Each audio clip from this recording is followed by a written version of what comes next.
Mr. Speaker, I rise to speak in support of this resolution.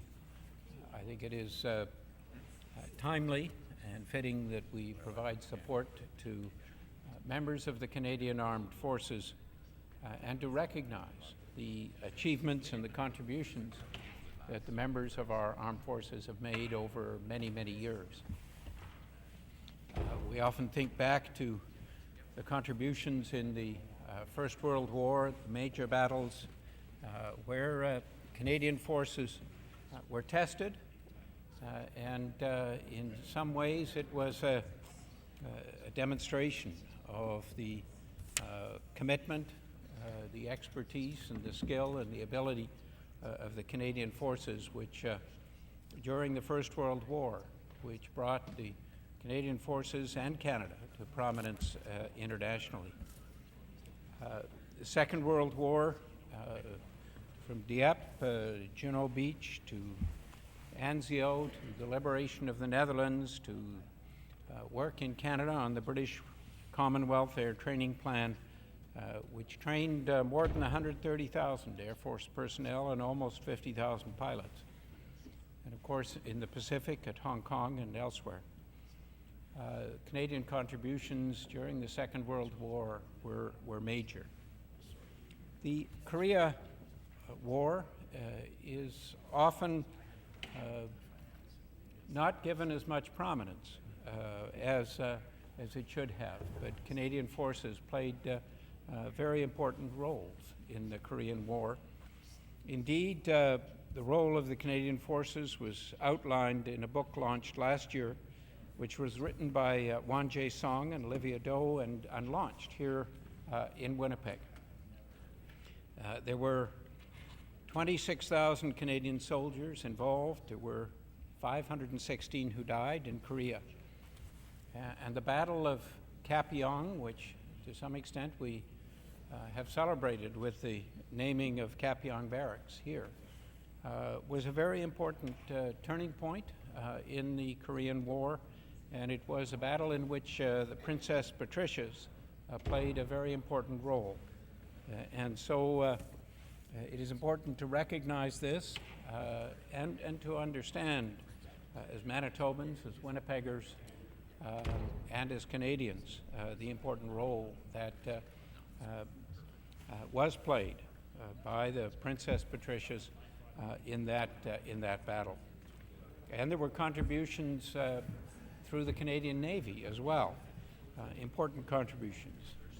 These were outlined not long ago by one of the people who was part of that effort, Len Montfort, who was speaking at an event at McNally Robinson and talking about what happened in the contributions of the Canadian Navy in Korea. And as a result of the efforts in Korea, we have very strong ties between Canada and South Korea. And those ties are important to us globally as we work together in today's world. Just as the ties that we have with people in the Netherlands, which were liberated largely by Canadian forces in the Second World War, are also very strong. But I want to also, in addition to mentioning, of course, Afghanistan and where we are at the moment in Iraq, to talk for a moment about the extraordinary number of peacekeeping missions in which the Canadian Armed Forces have contributed. In Africa, in Congo, Angola, Western Sahara, Mozambique, Somalia, Uganda, Rwanda, Central African Republic, Sierra Leone, Ethiopia, Eritrea, Liberia, Cote d'Ivoire, Sudan. It's an extraordinary list of places in Africa where Canadians have been involved at one time or another as peacekeepers. Some very successfully, some less so. I think the one that stands out in certain ways is the effort in Rwanda. And I've heard Romeo Dallaire talk on more than one occasion and very passionately about what happened and about the failures, in fact, of the UN forces to be able to stop the genocide which occurred there. And it is sometimes from one's failures that we learn as much or more as from our successes. And I think Canada and the world has learned as a result of what happened there, and hopefully we will be able to build on that learning and do better in the future. In the Americas, Canadian peacekeeping forces have been in the Dominican Republic, and El Salvador, and Haiti, and Guatemala. In Asia, back in 1949, and in the early years of the situation for India and Pakistan, of course in Korea, in New Guinea, in Afghanistan, in Cambodia, in East Timor, in Europe, as well as serving with NATO and many of the bases after the war as part of the effort to stabilize Europe. Canadian forces were very involved in former Yugoslavia, Bosnia, Herzegovina, Croatia, Kosovo,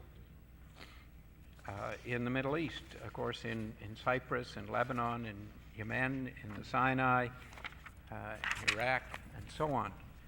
It is an extraordinary list of places around the world where Canadian armed forces have served, trying to create a more peaceful and more stable world. And so it is fitting for their great efforts that we acknowledge them today with this resolution and salute their efforts and recognize the tremendous contribution that our armed forces have made, not just to Canada, but to the world. Thank you.